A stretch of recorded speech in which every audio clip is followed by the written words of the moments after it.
morning, listeners! Today we're about to hear a one-act play called Trifles by Susan Gaspel. The story follows about a man found dead in his farmhouse, and as the investigation unfolds, two women uncover hidden truths in the small, overlooked details. We hope that you'll enjoy listening and uncover the mystery alongside with us.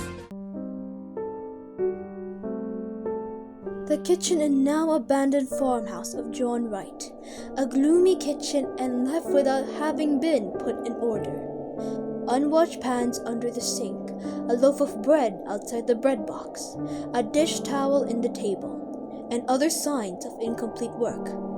At the rear and outer door opens and the sheriff comes in, followed by the county attorney and Hale. The sheriff and Hale are the men of the middle life.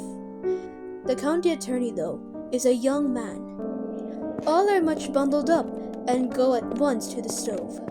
They are followed by two women. The sheriff's wife first. She's a slightly wiry woman, a thin, nervous face, while Mrs. Hale is larger and would ordinarily be called more comfortable looking. But she is disturbed now and looks fearfully about as she enters.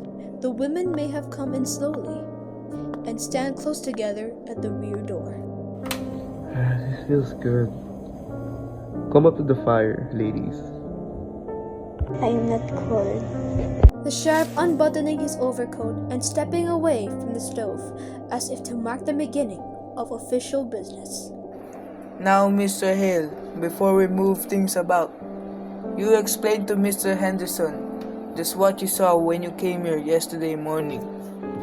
By the way, has anything been moved? Are things as you left them yesterday? It's just the same. When it dropped below zero last night, I thought I'd better send Frank out this morning to make a fire for us. No use getting pneumonia with a big case on. But I told him not to touch anything except the stove. And you know Frank. Somebody should have been left here yesterday. Oh, yesterday, when I had to send Frank to the Morris Center for that man who went crazy. I want you to know, I had my hands full yesterday. I knew you could get back from Omaha by today, and as long as I went over everything here myself. Well, Mr. Hill, tell us what happened when you came here yesterday morning. Harry and I started to town with a load of potatoes, and we came along the road from my place, and as I got here, I said, I'm going to see if I can't get John Wright to go in with me on a party telephone. I spoke to Wright about it once before, and he put me off, saying folks talk too much anyway, and all he asked was peace and quiet. I guess you know how much he talked himself, but I thought maybe if I went to the house and talked about it before his wife, though I said to Harry that I didn't know as what his wife wanted made much difference to John. Let's talk about that later, Mr. Hill. I don't want to talk about that. But tell now, just what happened when you got to the house? I didn't hear or see anything. I knocked at the door, and still it was all quiet inside. I knew they must be up. It was past 8 o'clock, so I knocked again, and I thought I heard somebody say, "Come in." I wasn't sure. I'm not sure yet, but I opened the door. This door. Indicating the door by which the two women are still standing. And there in that rocker sat Mrs. Wright. They all look at the rocker. What was she doing? Well, she was rocking back and forth, and she had her apron in her hand and was kind of pleating it. And how did she look? Well, she looked queer. How do you mean queer? Well, as if she didn't know what she was going to do next, and kind of done up. How did she seem to feel about your coming? Why? I don't think she minded. One way or other, she didn't pay much attention. I said, "How do, Mrs. Wright? It's cold, ain't it?" And she said, "Is it?" And we're on kind of pleading at her apron. Well, I was surprised she didn't ask me to come up to the stove or sit down, but just sat there, not even looking at me. So I said, "I want to see John." And then she laughed. I guess you would call it a laugh. I thought of Harry and the team outside, So I said a little sharp, "Can I see John?" "No," she says, kinda dull like. "Ain't he home?" says I. "Yes," says she, "he's home." "Then why can't I see him?" I ask her out of patience. "'Cause he's dead," says she. "Dead?" says I. She just nodded her head, not getting a bit excited but rocking back and forth. "Why? Where is he?" says I. Not knowing what to say, she just pointed upstairs like that. I got up with the idea of going up there. I walked from there to here. Then I says, "Why? What did he die of?"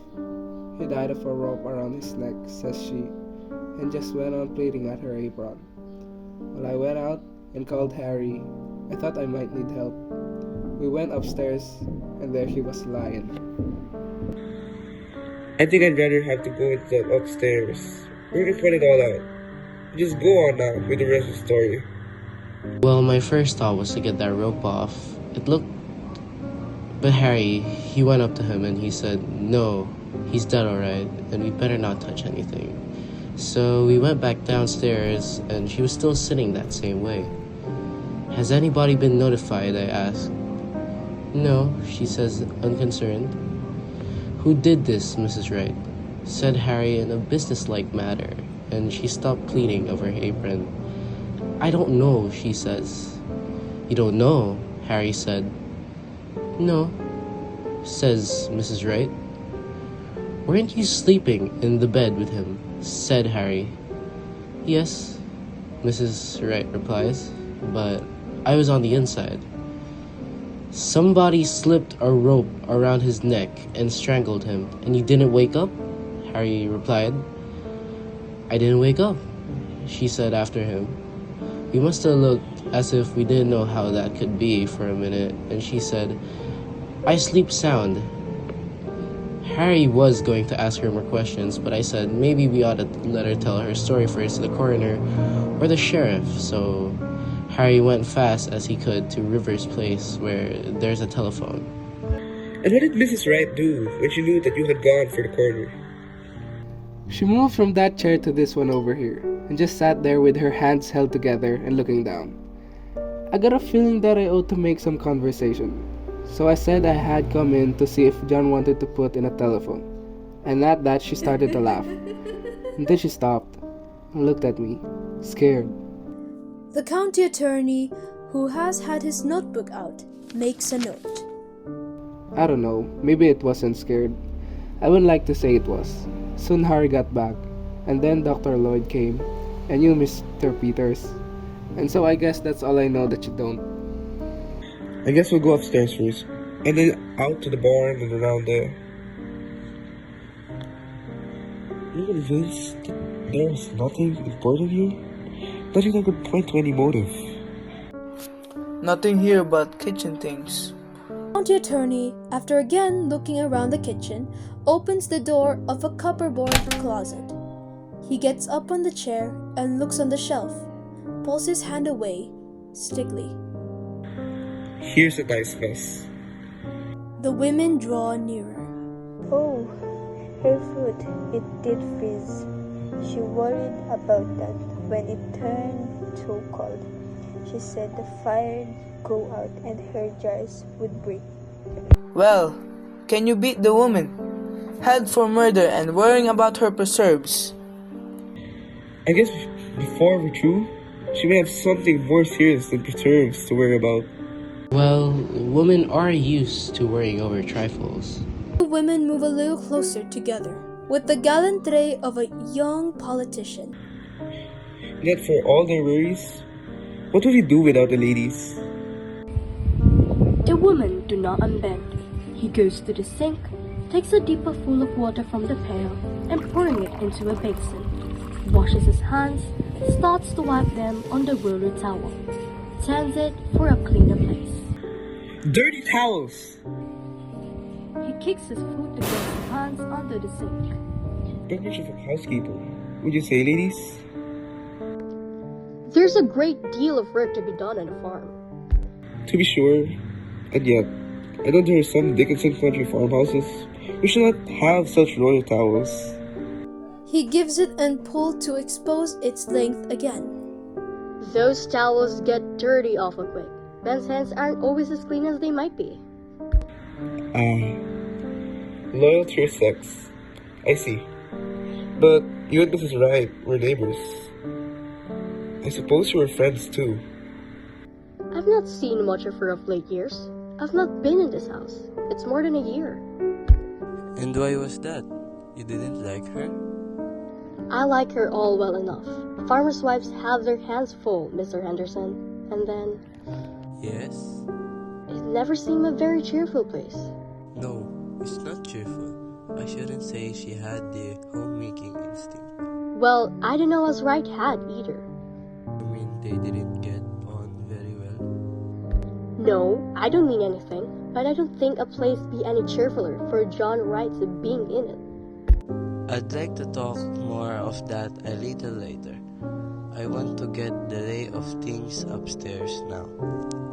He goes to the left, where 3 steps lead to the stair door. Suppose anything, Mrs. Peters. That'll be alright. She was to take in some clothes for her, you know, and a few little things we left in such a hurry yesterday. Yes, but I would like to see what you take, Mrs. Peter, and keep an eye out for anything that might be of use to us. Yes, Mr. Henderson? The woman listened to the man's footsteps on the stairs, then looked about at the kitchen. I'd hate to have men coming into my kitchen, snooping around and criticizing. She arranged the pans under the sink, in which the lawyer had shoved it out of place. Of course, it's no more than their duty. Duty's alright, but I guess that deputy sheriff that came out to make the fire might have got a little off this on. Wish I'd thought of that sooner. Seems mean to talk about her for not having things licked up when she had to come away in such a hurry. Who has gone to a small table in the left rear corner of the room and lifted one end of a towel that covers a pan. She had bread set. Eyes fixed on a loaf of bread beside the bread box, which is on the low shelf at the other side of the room, moves slowly towards it. She was going to put this in there. Picks up the loaf of bread, then abruptly drops it, in a matter of returning to familiar things. It's a shame about her fruit. I wonder if it's all gone. I think there's some here that's alright, Mrs. Peters. Yes, here. This is Cher's too. I declare I believe that's the only one. Gets down with the bottle in her hand, goes to the sink and wipes it off on the outside. She'll feel awful bad after all her hard work in the hot weather. I remember the afternoon I put up my chairs last summer. She puts the bottle on the big kitchen table in the center of the room. With a sigh, is about to sit down in the rocking chair. Before she's seated, she realizes what the chair is.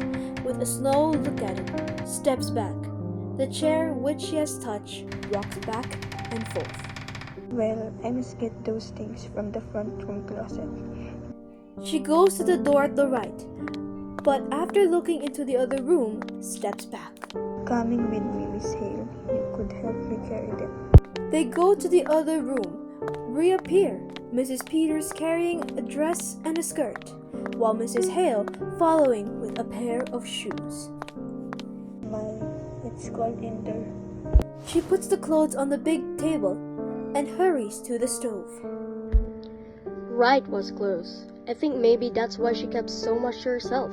She didn't even belong to the ladies' aid. I suppose she felt she couldn't do her part. And then you don't enjoy things when you feel shabby. She used to wear pretty clothes and be lively when she was Minnie Foster, one of the town girls singing in the choir. But that was 30 years ago. This all you was to take in? She said she wanted an apron. Funny thing to want, for there is much to get you dirty in jail. Goodness knows, but I suppose just to make her feel more natural. She said they was in the top drawer in this cupboard. She quickly shuts the door, which leads to upstairs. Mrs. Peters? Yes, Miss Hale. Do you think she did it? Oh, I don't know. Well, I don't think she did. Asking for an apron and then her little shawl, worrying about her fruit. As she starts to speak, she glances up where the footsteps are heard in the room above, in a low and distinct voice. Mr. Peters say it looks bad for her. Mr. Henderson is awful sarcastic in speech and he'll make fun of her saying she did wake up. Well, I guess John Wright didn't wake when he was slipping that rope under his neck. No, Miss Trent, it must have been done awful crafty and still. They say it was such a funny way to kill a man, rigging it all up like that. That's just what Mr. Hale said. There was a gun in the house. He says that's what he can understand. Mr. Henderson, he said coming out that what was needed for the case was a motive, something to show anger or sudden feeling. Well, I don't see any signs of anger around here. She puts her hand in the dish towel, which lies on the table, stands looking downward at the table, one half in which is clean, and the other messy. It's wiped too here. She makes a move as if to finish work, then turns to look at the loaf of bread outside the bread box, drops the towel in the voice of coming back to familiar things. Wonder how they are finding things upstairs. I hope she had it a little more read up there. You know, it seems kind of sneaking, locking her up in town and then coming out here and trying to get her own house to turn against her? Miss Hale, the law is the law. I suppose this. Better loosen up your things, Mrs. Peters. You won't feel them when you go out. Mrs. Peters takes off her fur tippet, goes to hang it in the hook at the back of the room, stands looking at the underpart of the small corner table. She was piecing a quilt. She brings the large sewing basket and they look at the bright pieces. It's log cabin pattern. Pretty, isn't it? I wonder if she was going to quilt it or just knot it. Footsteps have been heard coming down the stairs. The sheriff enters, followed by Hale and the county attorney. I wonder if she was going to quilt it or just knot it. The men laugh. The women look abashed. Frank's fire didn't do much up there, did it? Well, let's go out to the barn and get that cleared up. I don't know as there's anything so strange. Are taking up our time with little things while we're waiting for them to get the evidence. I don't see as it's anything to laugh about. Of course, they've got awful important things on their minds. Mrs. Peters pulls up a chair and joins Mrs. Hale at the table. Mrs. Peters, look at this one. Here, this is the one she was working on. And look at the sewing. All the rest of it has been so nice and even. And look at this. It's all over the place. Why it looks as if she didn't know what she was about. After she has said this, they looked at each other, then start to glance back at the door. After an instant, Mrs. Hale has pulled a knot and ripped the sewing. Oh, what are you doing, Miss Hale? Just pulling out a stitch or two that's not sewed very good. Bad sewing always made me fidgety. I don't think we ought to touch things. I'll just finish up this end. Mrs. Peters? Yes, Miss Hale. What do you suppose she was so nervous about? Oh, I don't know. I don't know as she was nervous. I sometimes so awful queer when I'm just tired. Well, I must get these things wrapped up. They may be through sooner than we think. I wonder where I can find a piece of paper and string. In that cupboard, maybe. Why, here's a bird cage. Did she have a bird, Miss Hale? Why? I don't know whether she did or not. I've not been here for so long. There was a man around last year selling canaries cheap. But I don't know as she took one. Maybe she did. She used to sing real pretty herself. It's funny to think of a bird here. But she must have had one. Or why would she have a cage? I wonder what happened to it. I suppose maybe the cat got it. No, she did have a cat. She's got that feeling some people have about cats. Being afraid of them, my cat got in her room and she was real upset and asked me to take it out. My sister Bessie was like that. Queer, ain't it? Why, look at this door. It's broke. One hinge is pulled apart. Looks as if someone has been rough with it. Why, yes. I wish if they're gonna find any evidence, they'd be about it. I don't like this place. I'm awful glad you came with me, Mrs. Hale. It will be lonesome for me sitting here alone. It would, wouldn't it? But I tell you what I do wish, Mrs. Peters. I wish I came over sometime when she was here. I wish I had. Of course, you were awful busy, Mrs. Hale. Your house and your children. I could have come. I stayed away because it weren't cheerful. And that's why I ought to have come. I've never liked this place. Maybe because it's down in a hollow and you don't see the road? I don't know what it is, but it's a lonesome place and always was. I wish I came over to see Minnie Foster sometimes. I could see now. Well, you mustn't reproach yourself, Mrs. Hale. Somehow, we just don't see how it is with other folks until something comes up. Not having children makes less work, but it does make a quiet house. And right out and work all day and not company when he comes home in. Did you know John Wright, Mrs. Peters? Not to know. I've seen him in town. They say he was a good man. Yes, good. He didn't drink and he kept his word as well. As most, I guess. And he paid his debts. But he was a hard man, Mrs. Peters. Just to pass the time of day with him. Like a raw wind that gets to the bone. I should think she would have wanted a bird. But what do you suppose went with it? I don't know, unless it got sick and died. She brings the cage forward and puts it in the table. She reaches over and swings the broken door. Swings it again. Both women watch it. Hello.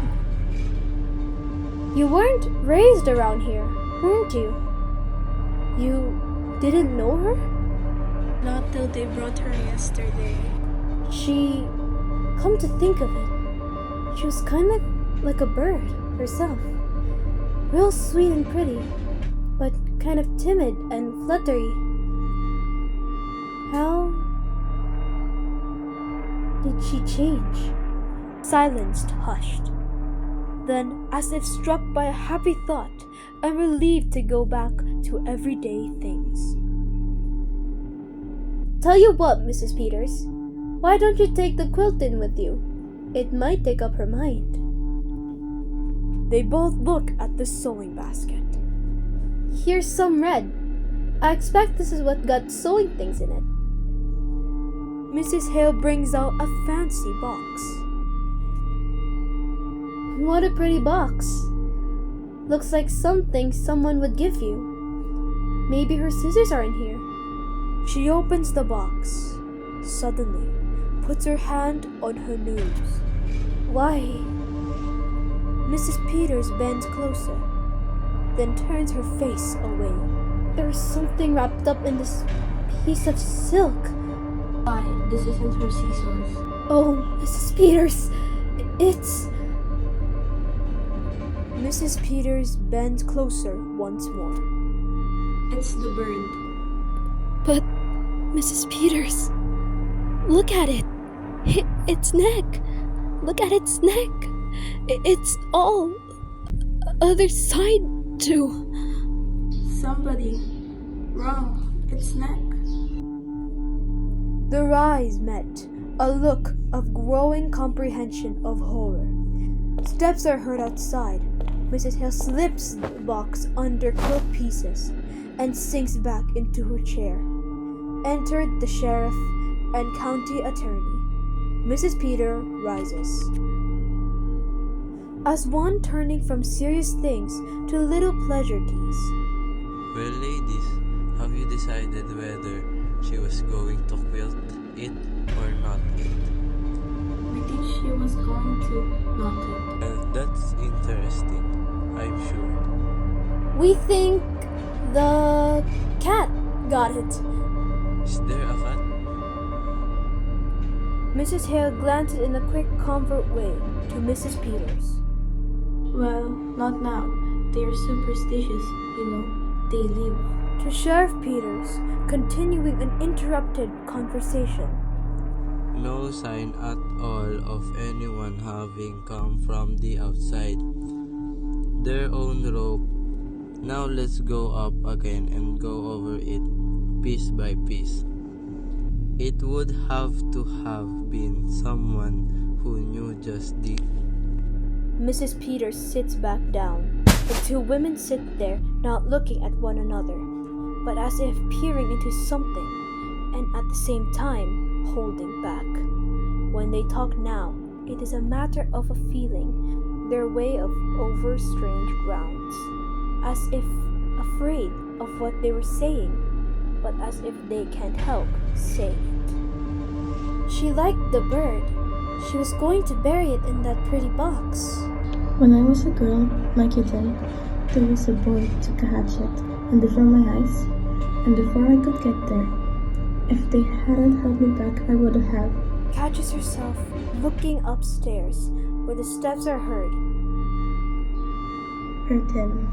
I wonder how it would seem never to have had any children around. No, Wright wouldn't like that bird. A thing that sung? She used to sing. He killed that too. We don't know who killed the bird. I knew John Wright.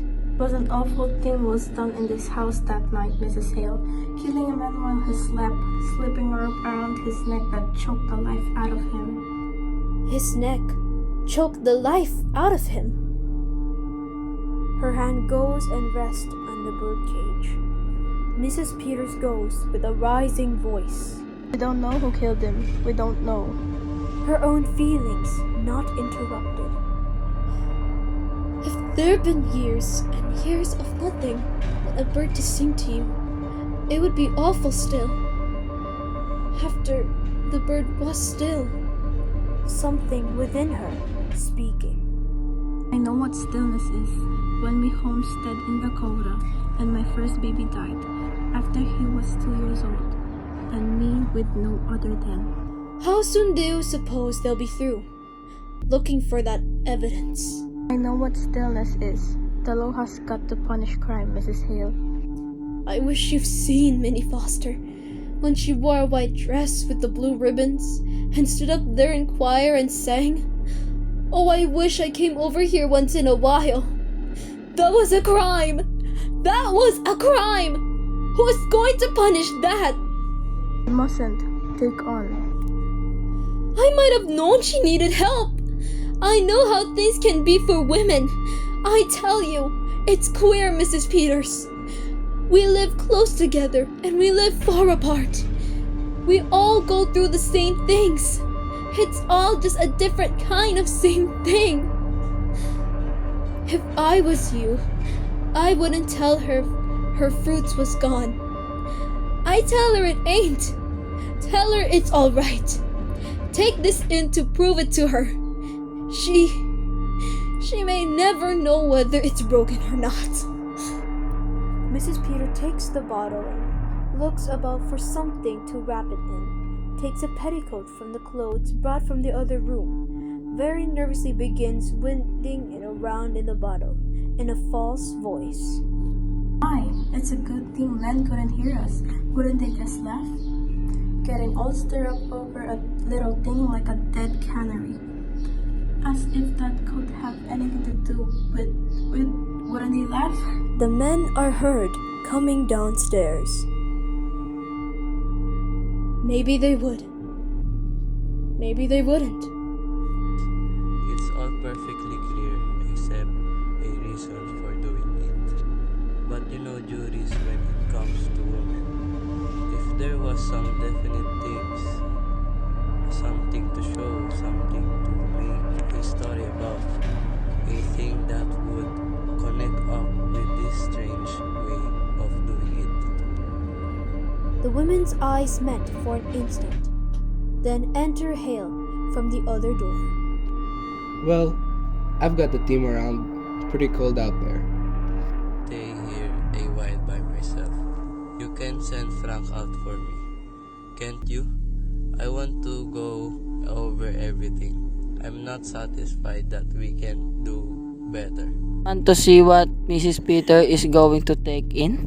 The lawyer goes to the table, picks up the apron, then laughs. Oh, I guess they're not very dangerous things the ladies have picked out. No, Mrs. Peter doesn't need supervising. For that matter, a sheriff's wife is married to the law. Ever think of it that way, Mrs. Peter? Not just that way. Married to the law? I just want you to come in here a minute, George. We ought to take a look at these windows. Oh, windows.